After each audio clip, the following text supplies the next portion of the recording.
Hello everyone.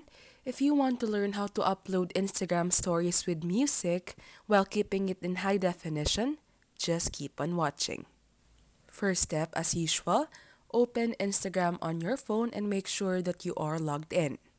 Once you're here, press the profile icon at the bottom right corner of your screen.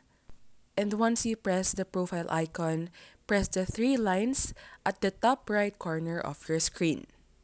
Now look for the settings button or icon, and then here, look for account. This is just under ads and above help.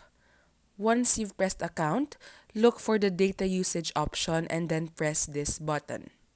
It will lead you to this page, and here, make sure that the upload at highest quality option is turned on by making sure that the button is color blue.